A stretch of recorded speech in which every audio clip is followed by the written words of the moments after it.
Olá meus caros, sejam bem-vindos a mais um vídeo aqui no canal. E no vídeo de hoje eu quero falar sobre um tema que não dá para deixar de lado, não dá para deixar de comentar, porque se tornou aí o hype, vamos dizer assim, o assunto do momento, que é o efeito Pablo Marçal. E no vídeo aqui hoje nós vamos falar: Pablo Marçal é um bem ou um mal?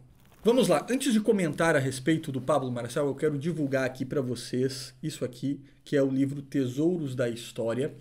Este livro aqui, faz parte de um clube, o Clube Tesouros da História, onde você vai receber na sua casa, a cada 2 meses, este livro aqui, não este livro, mas livros como este aqui, como outros também que foram publicados, que vão para a sua casa contando partes da história, linkando a história bíblica com a história do mundo, a história do Brasil e tantos outros temas históricos. Este clube foi desenvolvido diretamente para crianças e quem tem o interesse em assinar, eu vou deixar aqui o link nos comentários, também vou pedir para o pessoal botar o QR Code aqui, e você tem até o final do mês agora, de agosto, para receber esse livro na sua casa, senão você vai acabar perdendo esse livro, porque vai se tornar apenas um livro possível para aqueles que estão dentro do clube. Além de você receber o livro, você também vai receber na sua casa outros materiais para que você possa baixar em PDF. Você também vai ter acesso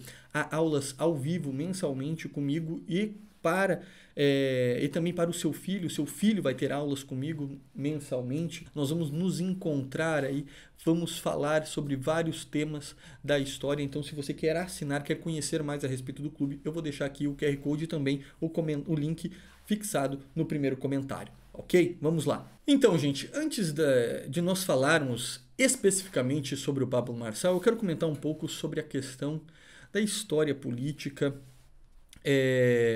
de alguns conceitos políticos que são importantes e principalmente quero que vocês entendam o que é o melhor, qual é o modelo melhor de política, qual é o modelo correto que nós podemos ter.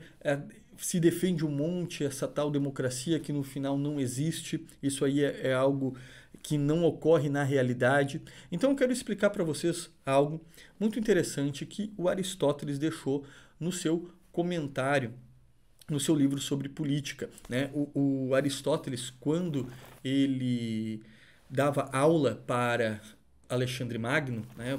Aristóteles foi professor de Alexandre Magno e Alexandre Magno iniciou todos os domínios aí pelo mundo. Aristóteles fez um pedido para ele, que de cada polis, de cada estado, região, nação que ele dominasse, que Alexandre Magno trouxesse a ele documentos, trouxesse a ele constituições de cada um desses lugares, para que ele pudesse analisar como que cada uma destas nações, destas polis, elas funcionavam e assim fazer um estudo de qual era o melhor modelo político a se seguir, qual era o modelo mais virtuoso que deveria ser seguido.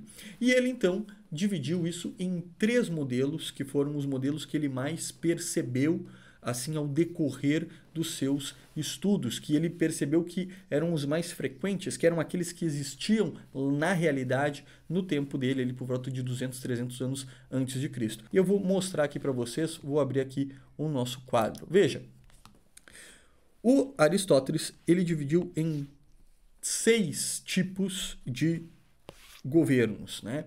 Um que está ligado à bondade e outro àquilo que é mal. Tá? Então ele dividiu esses modelos em 2, aqueles que eram bons e aqueles que eram maus. Naqueles que eram bons, ele fez uma hierarquia. Qual era o melhor de todos? Entre eles, ele vai botar em primeiro a monarquia. Em segundo, ele vai colocar a aristocracia. Tá? E o terceiro, ele vai colocar a república. Do outro lado, ele também vai fazer uma hierarquia dos maus, qual era o menos mal e qual era o mais terrível, o pior de todos. Ao contrário da monarquia, ele vai colocar a tirania. Ao contrário da aristocracia, ele vai colocar a oligarquia.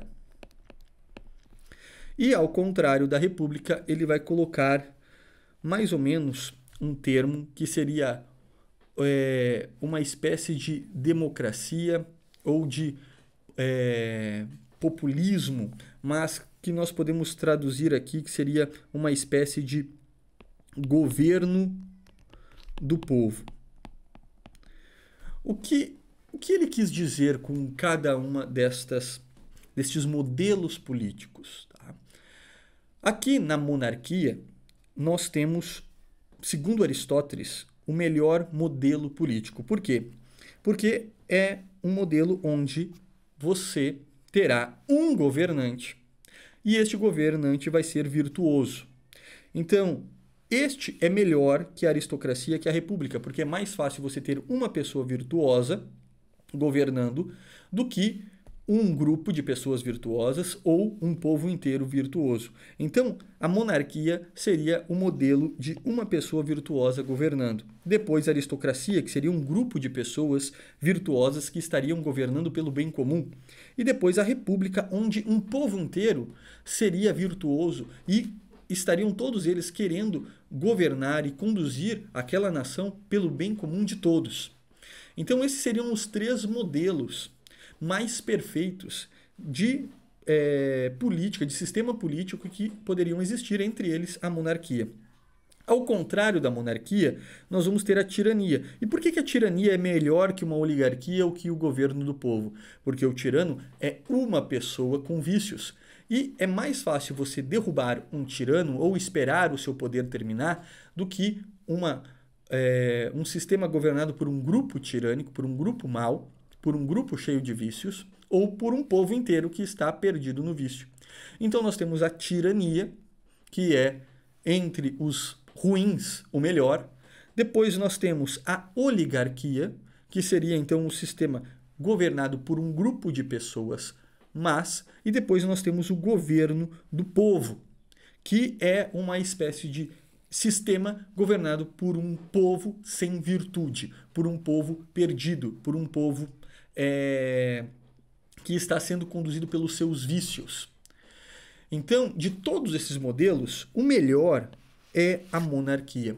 E será exatamente esse modelo que a Igreja vai defender quando iniciar a conversão dos bárbaros durante a Idade Média. É interessante que durante a conversão dos bárbaros, a Igreja sempre promoveu um modelo monárquico, onde havia um rei. Este rei era virtuoso, era um homem piedoso, um homem devoto, e a partir disso aquele reino se tornava também um reino piedoso, um reino devoto, um reino convertido. Enfim, essa monarquia, ela, infelizmente, esse modelo político, ele iniciará um modelo extremamente bom para a sociedade medieval. Porém, durante a Era Moderna, nós vamos ter muitas monarquias absolutistas, que não tem nada a ver com as monarquias medievais, porque as monarquias medievais tinham um sistema de vassalagem. Isso aí eu gravo em um outro vídeo para vocês. Inclusive, eu acho que já tem algum vídeo sobre isso aqui no canal, sobre o modelo político da Idade Média. Mas, resumindo essa história, nós temos este modelo político que vai dar base para a Europa, mas que, infelizmente, vai ser muito atacado durante a Era Moderna e vai ser de uma maneira mentirosa, de uma maneira traiçoeira, vão se inventar mentiras para destruir estas monarquias medievais, essas monarquias absolutistas, que apesar de terem seus problemas, elas eram muito melhores do que essa falsa democracia. A ideia de democracia moderna, como nós temos hoje, que não tem absolutamente nada a ver com a democracia ateniense, porque na democracia ateniense, inclusive, não eram todos que se votavam, era apenas certas pessoas que possuíam já um grau de conhecimento, um grau de entendimento do modelo de político de Atenas. Não era qualquer um que poderia votar. Do mesmo modo, isso ocorria dentro do Império Romano. Então, essa falsa democracia, onde todo mundo pode votar, onde todo mundo tem direito, quando na verdade você acaba criando uma certa ditadura da maioria, né? Nós podemos perceber isso claramente na questão da morte de Jesus, né? Quando o povo foi totalmente manipulado para matar Jesus e escolher Barrabás. Então nem sempre o povo sabe o que é melhor. Esse modelo político, né? Esse modelo de política, ele foi um modelo moderno, fantasioso, criado pelos burgueses, pelos maçons, por aqueles que queriam destruir as monarquias e impor repúblicas maçônicas por todo o mundo, porque desta maneira eles conseguiriam manipular facilmente o povo, principalmente através das mídias, né? Tem um livro muito interessante, O Diabo e Água Benta, de um historiador, Robert Darnton, onde ele analisa o efeito das charges e das reportagens de jornais na França antes da Revolução Francesa. Como que estas charges e também várias piadas que foram sendo disponibilizadas e difundidas no meio do povo foi o principal motor para a convulsão daquele povo francês contra os seus monarcas. E é exatamente isso que nós vemos ocorrer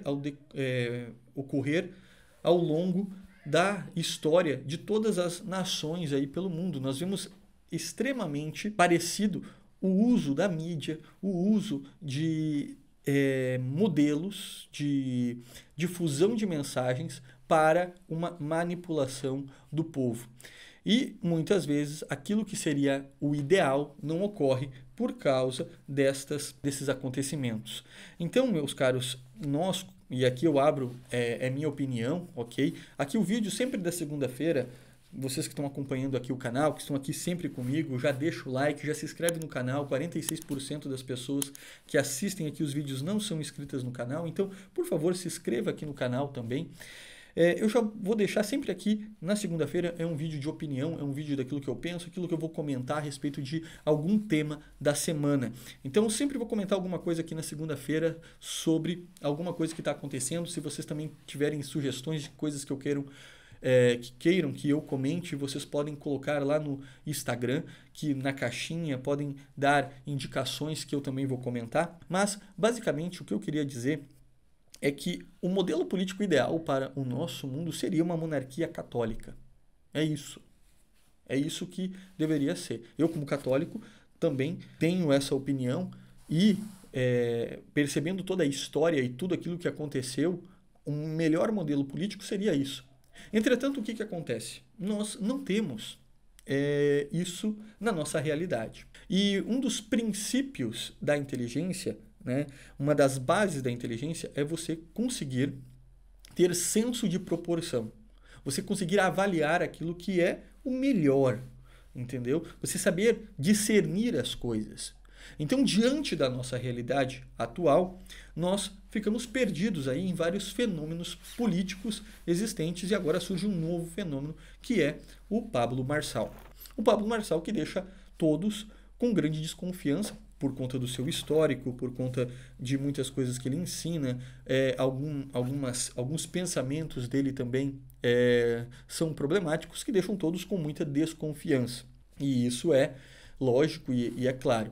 Entretanto, diante da realidade que nós olhamos para a política de São Paulo, por exemplo, os seus concorrentes, usando um senso de proporção, não há como você dizer que há algum candidato melhor que tem possibilidade de vencer, porque tem outros candidatos também muito bons, entretanto não tem condições de vencer aquela eleição, mas entre todos aqueles, Nunes, Boulos e Tabata Amaral, que é a filhote de George Soros, né? Quem talvez você não saiba, mas Eduardo Leite e Tabata Amaral foram formados pelo George Soros. Eles são aqui os representantes dos globalistas no Brasil. Tá? Não é o Lula, não é o sei lá o que você pode pensar.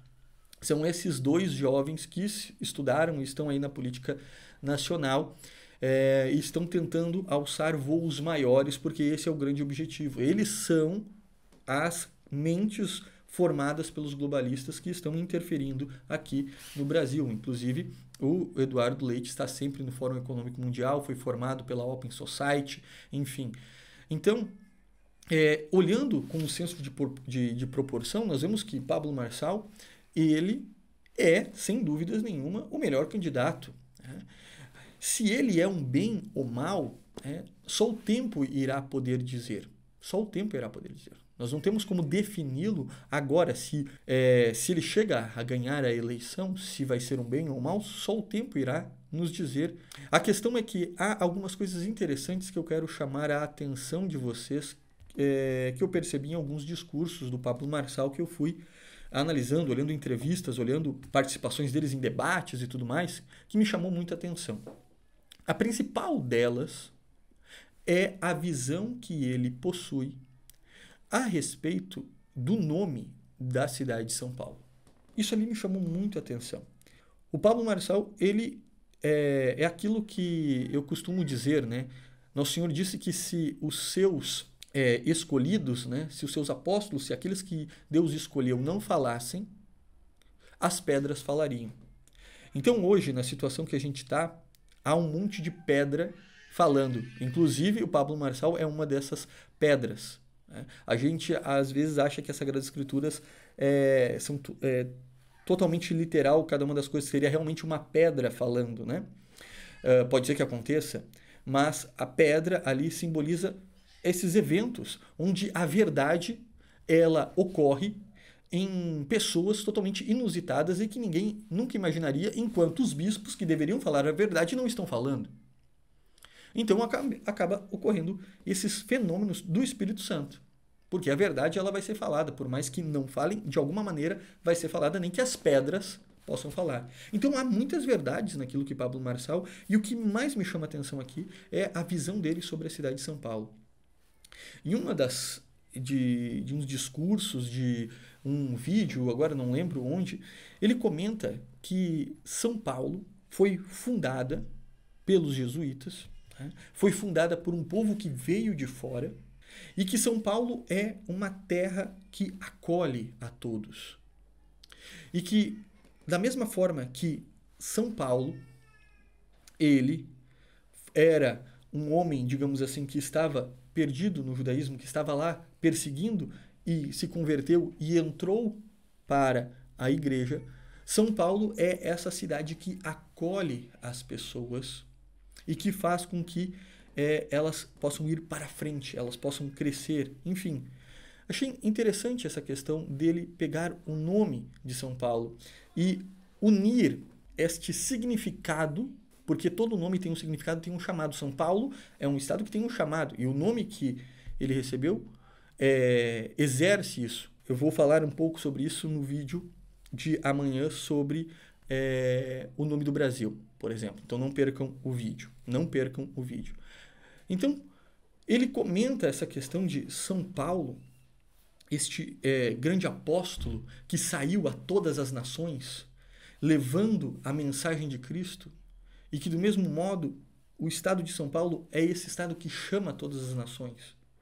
Essa ligação eu achei muito interessante. Ele, em um dos vídeos, ele vira a bandeira de São Paulo, que nunca vi nenhum candidato fazer, né? Ele vira a bandeira de São Paulo e mostra aqui a cruz da Ordem de Cristo na bandeira de São Paulo, né? E ali ele mostra, aqui está o sinal da cruz, esta aqui é uma terra cristã. Ele é evangélico, tem os seus princípios, enfim. A questão é que o que ele está dizendo não é mentira. Não é mentira. E ele tem uma visão do chamado e da ação da providência divina na história de São Paulo que muitos católicos não têm. Isso me chamou muito a atenção.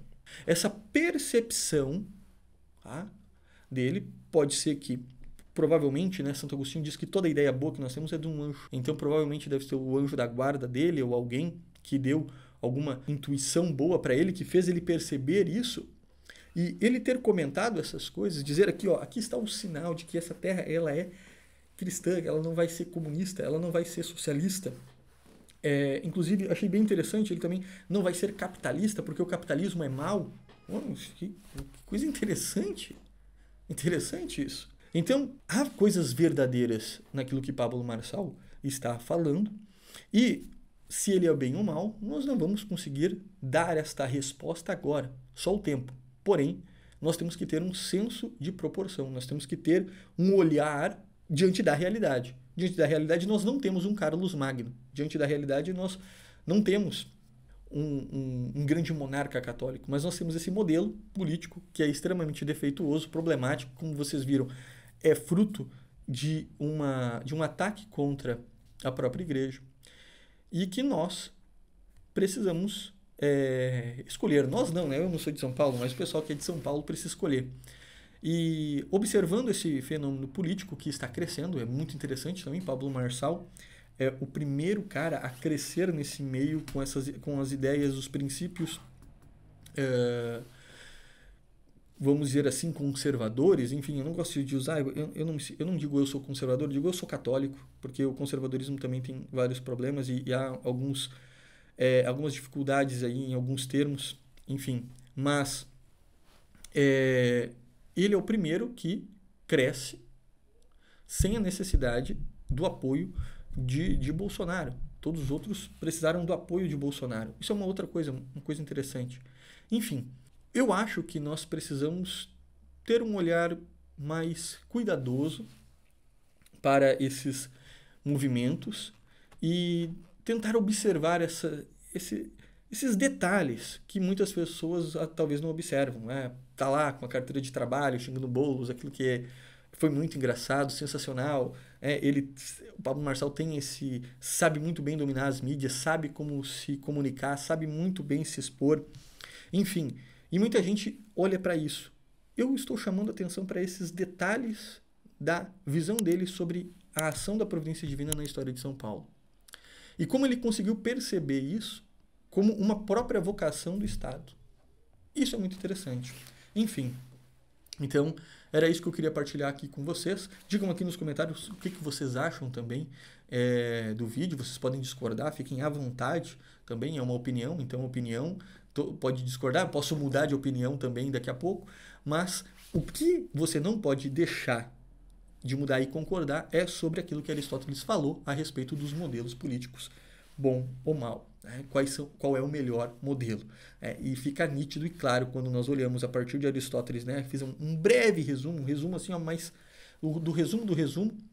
Inclusive, se você quiser, há um livro chamado A Educação Segundo a Filosofia Perene, e neste livro há um capítulo chamado Pressupostos Políticos.